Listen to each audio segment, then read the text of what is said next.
finish it up or finish it later after the show. And lastly, to those who take photos or videos of our animals, bawal po ang camera. Joke lang guys, pwede po ang camera. However, kindly disable po sa flash, okay? Because our animals here is light sensitive. So, double check na po natin ang ating mga cameras, okay? Now, the reason why we call them animal ambassadors is because they represent their own kind and the rest of the animal kingdom to give you a message that is to protect, to preserve, and do not destroy their habitats. That's why, please help us with our mission to conserving them. By the way, we are still working with wild animals. Once we want to train them, we don't want to change their behavior. At mukhang ready na po ang ating verse. Una, sila kas, our white-bellied sea eagle na Kuya Jimar. Kaya na po? There you go. That is Lakas, our white-bellied sea eagle with a scientific name of Alietos leucogaster. Leuco meaning white, and gaster meaning belly. That's why they call them white-bellied sea eagle. The white-bellied sea eagle are commonly found near coastal areas of Australia, India, and Philippines.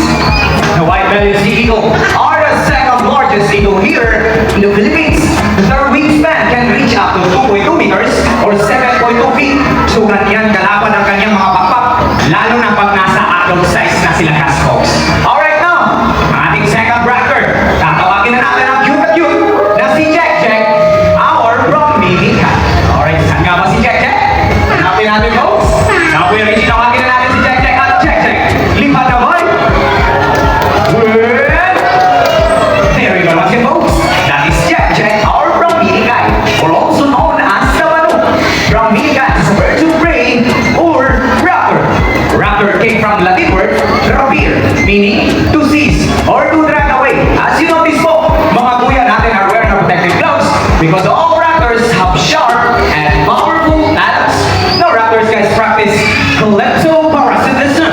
Kleptoparasitism is stealing of food from the other animals. So nangunguha sila ng pagkain from the other animals po. Now, ang ating last raptor, tatawagin na natin na si Paula, our grass owl. Okay, wait, ang minute lang muna ha. Okay, once again, we are still working with wild animals. As much as we want to train them, we don't want to change their behavior. Alright now, Paula, ayan na. Okay, now kuya, sana tawagin na natin si Paula. Alright, our grass owl. Okay, ayan na. Wait lang folks. Medyo mahihain kasi kung si Paula. Kanta guys ha? Paula ang kanyang name, pero lalaki yan folks. Alright now, Paula kang hina boy. Okay na lang. Wait lang talaga natin folks. Medyo mahihain kasi kung si Paula guys. Okay na boy. Nag-rolling po na. Alright. Ano na boy? Ayan na. Okay, wait lang natin guys ha? Ayan na, ayan na. Ayan na. Lilipat na. Ang muna na yun. Okay. Alright, wait lang talaga. There you go. Once again guys, grass owls are predator birds. Did you know that they're able to turn their heads 270 degrees? Grass owls are nocturnal animals. Kaya naman their very large eyes allow them to collect as much light as possible during nighttime when they hunt.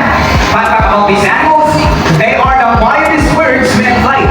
Hindi po natin maririnig ang kanilang mga pakpak kapag sila ay lumilipad.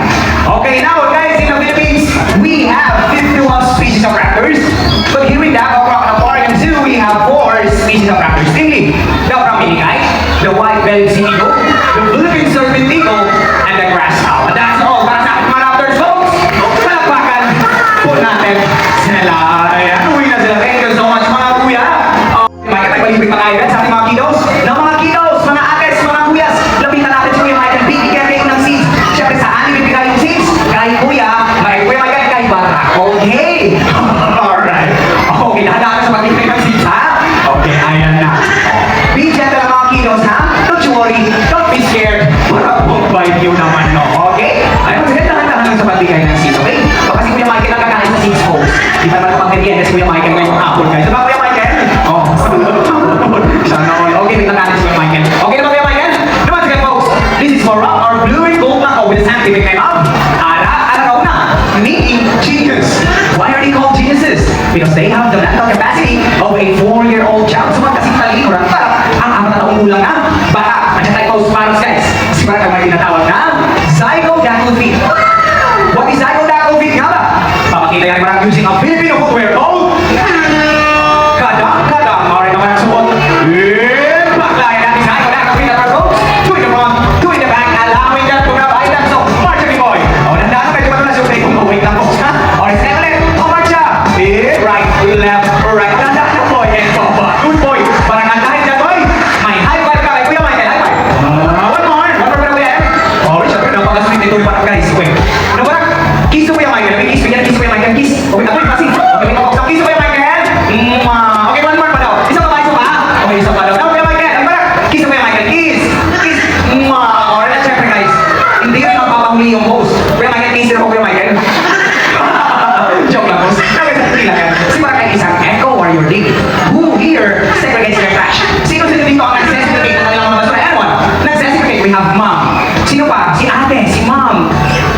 Halika, pwede ka mag-segregate? Nakupo ba yung hapon? Tutunan tayo, parang paano mag-segregate ng basura? So, nandiyan kaya ngayon, ating basura, we have a biodegradable bin. Check it right. And also, we have a non-biodegradable bin. Once again, i-check it right guys kung magkano pa ating mga basurahan. Perfect. Okay, at kung hapon, ready na sa Kuya Michael. Kuya Michael, labang basura. 1, 2, 3, and go. Okay, nung kinukuha naman ang sa piece of plastic. Siyempre sa akin na kaya plastic.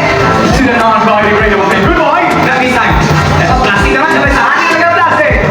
To the non-biodegradable bin. Ito, may dalawang pambasura ko eh. And this time, leaf. Dahon. Siyempre sa akin na kaya ang dahon. To the biodegradable bin. At one piece of trash na boy. Leaf. Dahon. Siyempre sa akin na kaya ang dahon. To the biodegradable bin. Palakpakan po natin. Si Batak guys. Galing mo talaga boy. Alright. Now, na-walk siya dahil galing pa ng Brazil si Barak. Magpapaalam na po si Barak folks. Okay, mga kamansyon, mga ating mga kuya. Wave bye bye Barak. Wave bye bye. Dito sila wave bye bye. O na Barak, mag-bye bye ka na kasi nag-bye bye na sila sa'yo Barak. O wave bye bye na boy. Barak, wave bye bye daw. Wave bye. Sige po, wave bye na. Barak, wala. Hindi na. Barak, wave bye. Uy. Barak, wave bye bye. Kuya, wait, hindi ka pinapsel. Uy. Hala.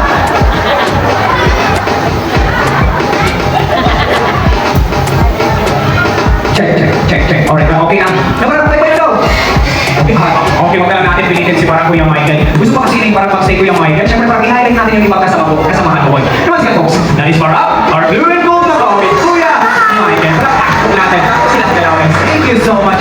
Juno. Puti po ang ating next animal ambassador just like a clown. Si Michael on Apollo. And that is Apollo or umbrella person cockatoo with a scientific name of Kakatua alba, meaning older brother in Indonesia. Now guys, did you know Apollo is a multi-talented star? Who wants to see Apollo? Let's raise your hand. Sino gusto makita si Apollo? Okay, dito sa kabila. Want to see Apollo? Let's raise your hand. Okay, kapig ba si Apollo? Kuya Sare. Okay, how about Kuya Sare? Want to see Kuya Sare? Let's raise your hand. Ano na Kuya Sare? Sabi mo rin ba? Sino dalawa ni Apollo sasayaw, ha? Alright, now.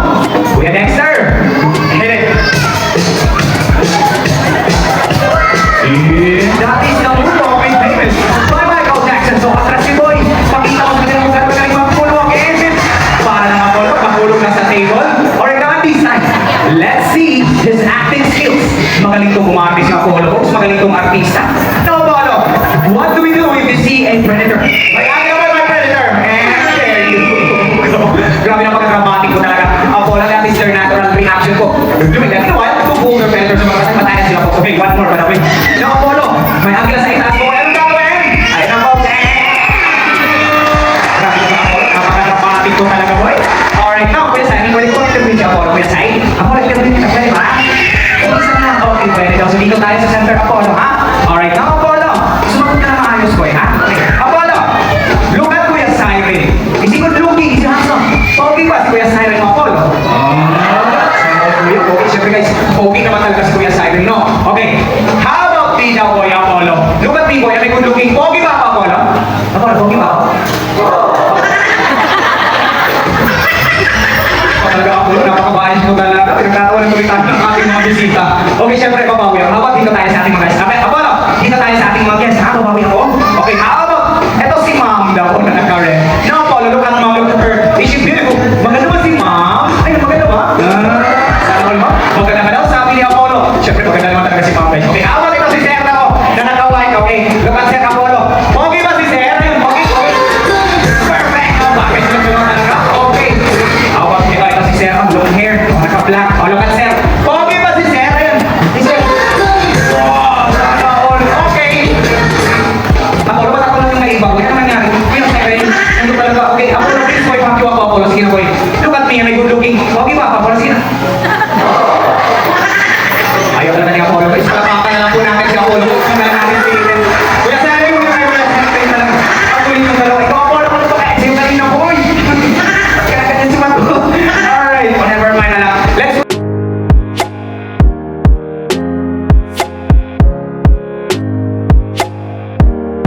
people